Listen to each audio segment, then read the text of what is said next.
E os conteúdos necessários para a criação dessa planilha são praticamente iguais aos utilizados na planilha de produtos. Então vamos entender inicialmente quais serão os cabeçalhos presentes nessa nossa planilha de mão de obra. Bom, na primeira coluna teremos a profissão. E os diferentes tipos de profissões que utilizaremos aqui irão vir da nossa planilha de configuração mão de obra. Como não temos ainda, vamos criar agora uma planilha de configurações de mão de obra. Para isso, eu pressionarei Ctrl, clicarei com o botão esquerdo e pressionando esse botão esquerdo, arrastarei para o lado. Quando aparecer esse ícone com a folhinha, então eu solto.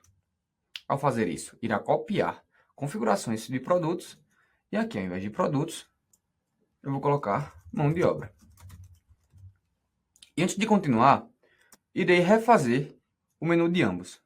Primeiramente, vou excluir todos esses botões, todas essas formas. Irei copiar de um que esteja organizado, por exemplo, esse. Reposicioná-lo e alterar a cor. Primeiramente, colocar o azul mais escuro. Então, clicar duas vezes até encontrar o ícone e alterar também a cor do ícone para branco. Lembrar de pressionar Ctrl, tá? Por último, iremos alterar a cor da fonte para branco também. E aqui faremos o contrário, colocaremos o azul mais claro. A fonte será preta. Clicaremos no ícone e colocaremos também a cor preta. Pronto. Então, copiaremos todos esses agora e levaremos para a opção de produtos.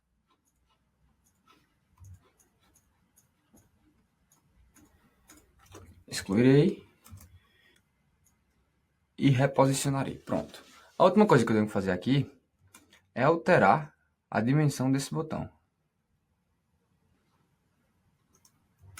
Então, irei selecionar os três e com a setinha do teclado, irei colocar mais para a esquerda. Pronto. Aqui.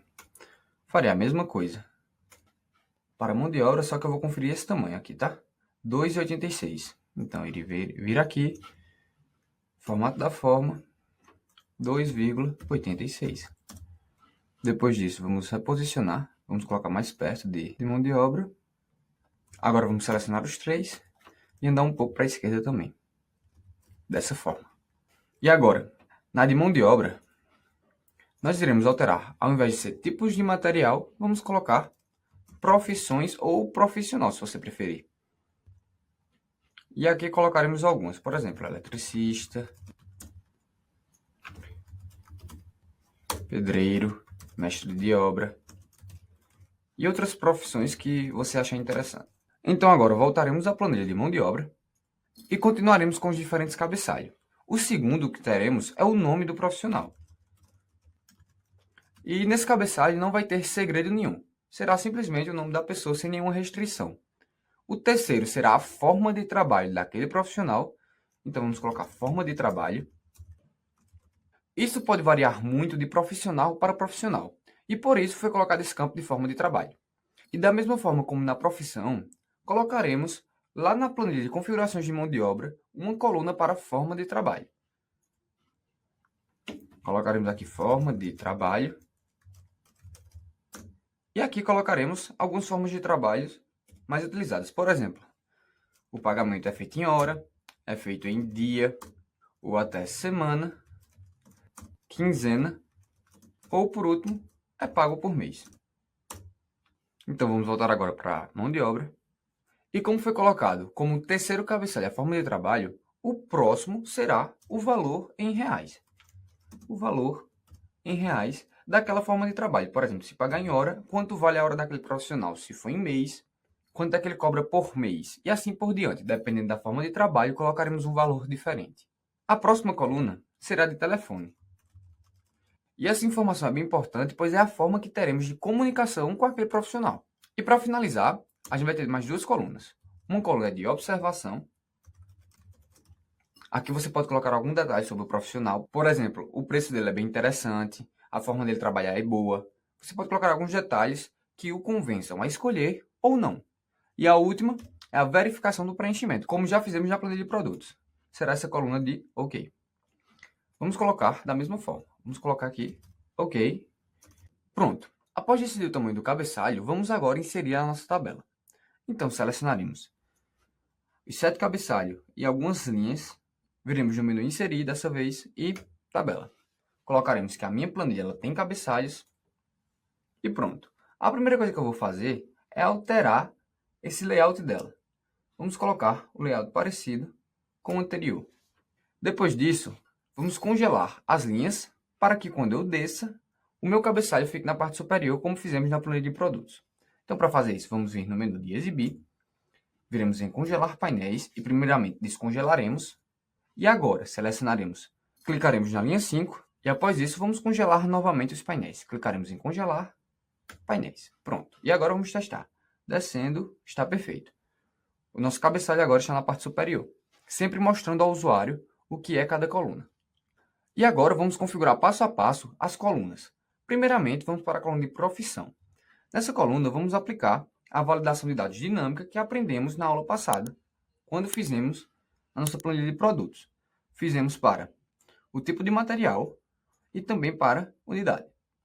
Vamos fazer a mesma coisa agora para as profissões.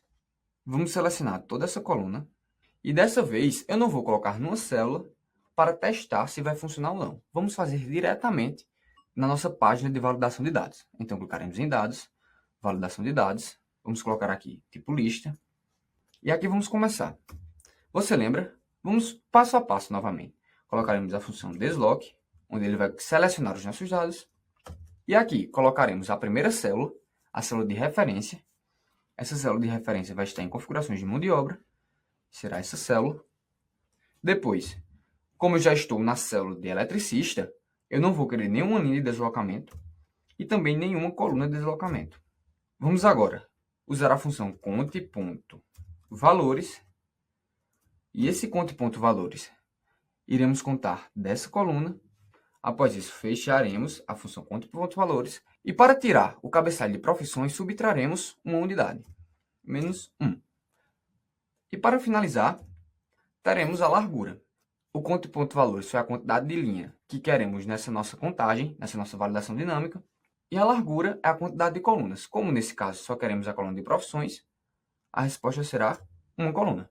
Então, fecharemos agora a função desloc e pressionaremos OK. Quando você for aplicar essa função desloc, tente aplicar ela sem olhar o que eu fiz. Se você não conseguir, você analisa como eu fiz e depois repete o processo, tá ok? Vamos agora testar. Pronto, temos aqui eletricista, pedreiro e mestre de obra. Vamos agora testar. Vamos vir na planilha de configurações de mão de obra e adicionar aqui, por exemplo, encanador. Nador. Ao fazer isso, vamos ir em mão de obra e encanador. A última coisa que iremos testar é apagar encanador e mestre de obra, por exemplo. Então, quando voltar lá, soltaremos eletricista e pedreiro. Perfeito, está funcionando perfeitamente bem. Com isso, na próxima aula, vamos dar continuidade à criação da nossa planilha de mão de obra. Então, até logo! Nessa aula, vamos continuar a construção da nossa planilha de mão de obras. Vamos agora dar continuidade avaliando coluna por coluna. Primeira coluna completa. Não iremos alterar nada nesse nome do profissional, deixaremos livre para o usuário. E já na forma de trabalho, vamos fazer novamente a função desloc e conte.valores para pegar a configuração de hora, dia, semana, quinzena e mês da forma de trabalho. Então vamos lá. Vamos selecionar. Como já fizemos, eu só vou refazer o processo, tá? Não vou explicar detalhadamente. Qualquer dúvida você assiste, como eu fiz anteriormente na coluna de profissão.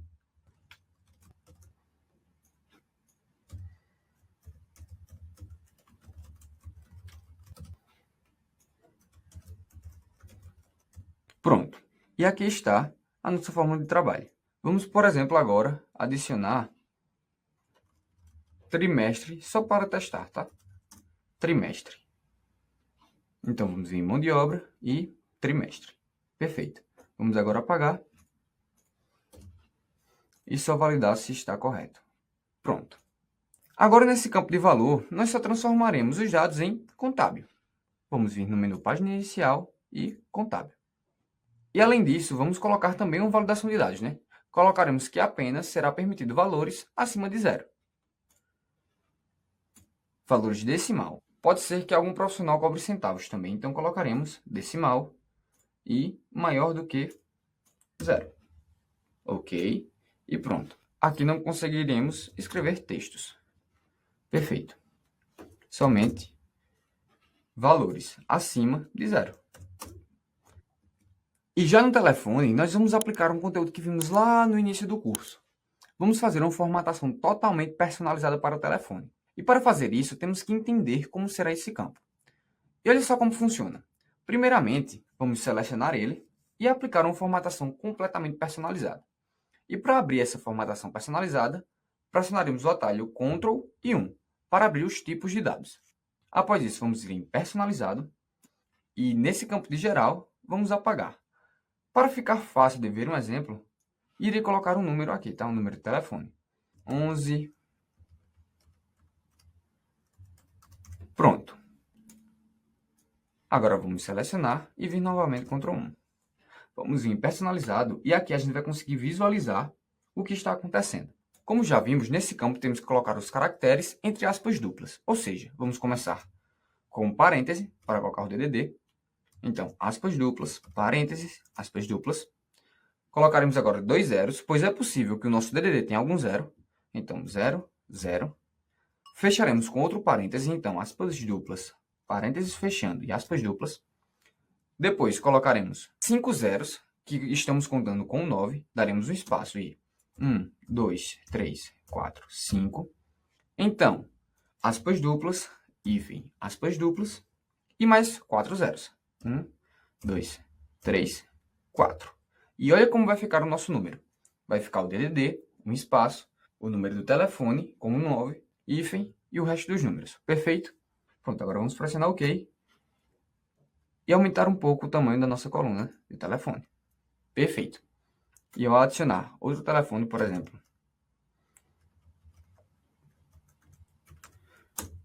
já está formatado do jeito que queremos. Aqui seria 9 e perfeito. E olha só, para finalizar esse campo de telefone, colocaremos uma validação de dados. E nessa validação de dados, colocaremos que o número de caractere que deve ser preenchido deve ser, vamos colocar, comprimento do texto, deve estar entre, no mínimo, 10 caracteres e, no máximo, 11. Calma, Rafael. Entendi o que fizemos até agora nesse campo de telefone. Mas por que você vai colocar no mínimo 10 e no máximo 11, se estamos colocando apenas o número com 9? Bom, eu acredito que possa acontecer algumas vezes de ter número residencial, e o número residencial não possui 9. E esse número de caracteres que possui número residencial é de 10. Por isso, vamos colocar no mínimo 10 e no máximo 11. Mas aí você pode me perguntar, Rafael, beleza, eu concordo com você que a gente pode colocar no mínimo 10, caso residencial, e 11 colocaremos para o número de telefone, com 9. Mas se eu colocar o número residencial aqui, não vai ficar estranho? Olha só, eu vou colocar só para testar e te mostrar. Olha como ficará. Será adicionado um 0 no início, ou seja, o DDD já está errado, e o número também está errado, pois esse 1 deveria vir para dentro desse DDD. Isso daqui não está legal. Você concorda comigo? Então olha o que faremos. Colocaremos uma formatação condicional para que, dependendo da quantidade de caracteres que seja colocado dentro dessa coluna, vai ser acionada uma formatação condicional personalizada para o número residencial. E para fazer isso, na próxima aula, vamos aprender a função de num.caractere. Com isso, eu te espero na nossa próxima aula.